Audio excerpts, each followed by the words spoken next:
Uhuru failed. That is, to me, a candidate who got 58 marks out of 500. That failed.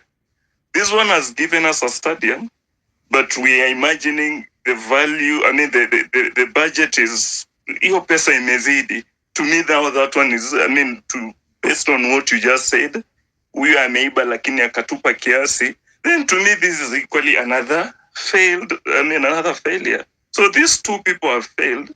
We can never use them we can never use them anywhere close to the marking scheme of delivering. Yes, umetupatia stadium, lakini ulifail. Umetumia pesa ya kutoa stadiums ngapi? So Uhuru failed, Ruto failed, still at the stadium aspect.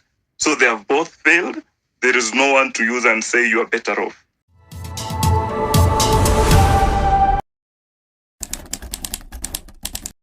So I would say the Uhuru Ruto season 2, I don't read too much into this, but again, I would disagree with anybody thinking that this Ruto, it can be comparable, even by an inch, with what we have had in the past. This is the worst, and it's so sad that we have to live through it. But you know what? We'll soldier on. Over to you guys. Wanda, ulimaliza kuongea? Wala ndo nilikuwa sasa nataka kuanza. Sawa. When I look into our submissions, alafu tunasikia tunaanza kusema eti afadhali huyu ameiba tu, lakini anatuonesha kitu fulani hata kama ameiba, then it leaves one with so many questions or unanswered questions, like what are we people going for? What are these that we are holding as values that we want to pass to the generations, or what is this exactly that we want to see changed the community? If we can embrace eti mtu aibe kiasi fulani lakini akikuachia kiasi fulani wewe unafikiri sasa ni afadhali. This person you had 200 shillings, then you are celebrating that at least this guy has given me 70 shillings alafu akaiba 130. How do you defend, or how do you justify that kind of an argument that we are better off? There is something that we can show that as compared to the other. And at times I look at it and imagine as a teacher that I have a class of 40 learners. Then this learner comes to me and tells me, you know, teacher, this time round I was able to beat so and so. Najua fulani alikuwa amepata 58 out of 500 marks. Unaona mimi teacher nimepata 98. Sasa mimi niko afadhali. These two people are failures. So amna pale ya kujustify kwamba afadhali mimi nilipata 98 out of 500 na yule mwingine alipata 58 out of 500. You are all failures. You need to go back and work so that you give us better marks. Now, getting back into the furbished presentation of the system, I'll absolutely agree with him that looking at our country, looking at how tribal Kenya is, looking at the presidential elections that we normally practice, we need to go back to the drawing board and look into this system, look into our democracy or elections, and agree that it's not working. We need to sit down and figure out how do we craft a system of leadership that will be able to exploit the potential that we have, that will be able to bring the best out of either tribes or out of we the people, but not have a system that looks into the population, looks into the people, and find a way of dividing these people further. And in so dividing the people further, you end up creating a class of the haves and a class of the have-nots, or you start having a group where a certain individual looks at the other, or a certain community looks at itself as better as compared to the other. It all starts and ends with the way we play our politics. I think we ended up embracing 100% what was not meant to be embraced. The system is not bad. The style of leading, the style that generally the system is not bad, but not good for us. We need to go back on the drawing board and be sincere with ourselves, be fair to ourselves, look into the setting of, look into the community, the Kenya itself, look into the challenges that we have, look into the composition that makes up the nation, then figure out how do we lead ourselves. Because if we continue the way we are playing our politics, if we continue the system that we are having, we will never get to where we want to get to as soon as possible. The other thing has probably end to the yielding of the mic.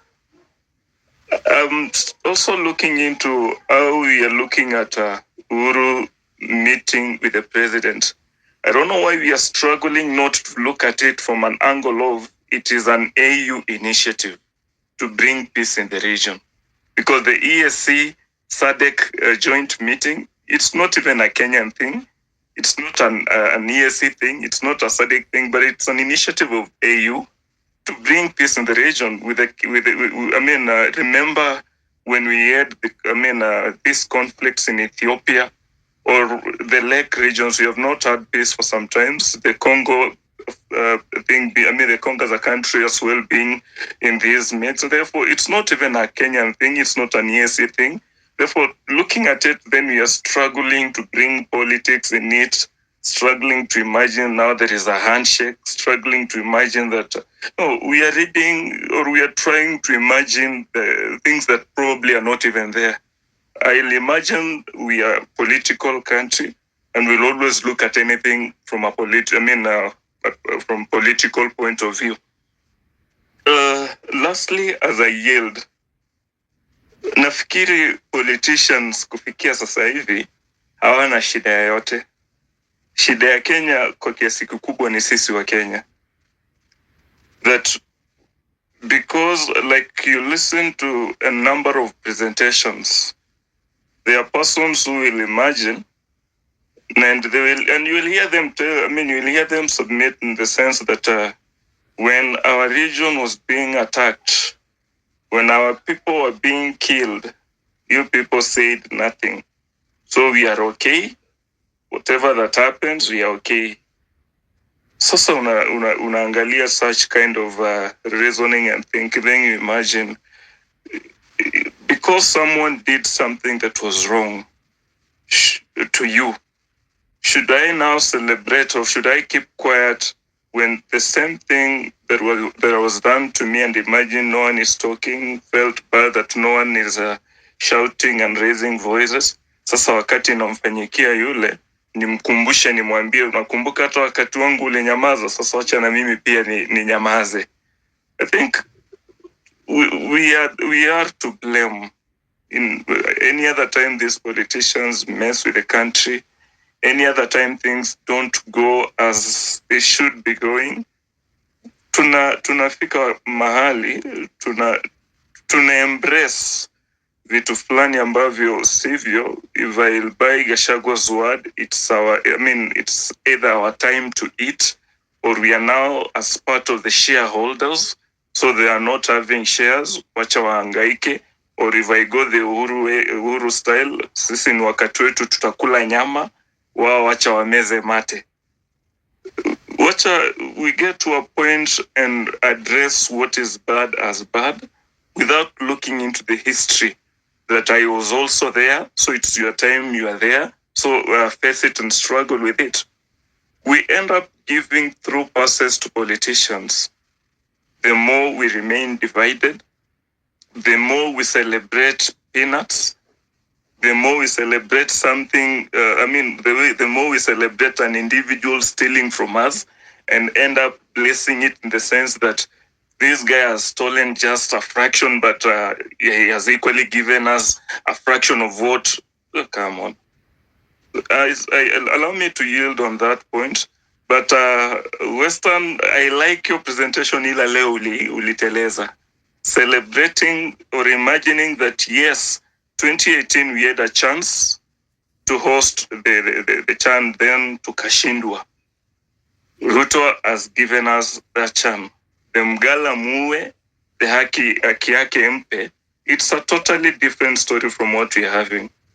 I'll not look into someone who is not doing things right. Then imagine it, kwa sababu fulani alishindwa kufanya, na huyu ameiba na akafanya kiasi. Sasa I celebrate this person now. Instead, if it's delivering the studies, you should deliver, or they should deliver kutokana na pesa zinazohitajika. Uhuru failed. That is, to me, a candidate who got 58 marks out of 500. That failed. This one has given us a stadium, but we are imagining the value. I mean, the budget is, hiyo pesa imezidi. To me, now that one is, I mean, based on what you just said, huyu ameiba lakini akatupa kiasi, then to me, this is equally another failure. So these two people have failed. We can never use them we can never use them anywhere close to the marking scheme of delivering. Yes, umetupatia stadium, lakini ulifail. Umetumia pesa ya kutoa stadiums ngapi? So Uhuru failed, Ruto failed, still at the stadium aspect. So they have both failed. There is no one to use and say you are better off. Mjadala.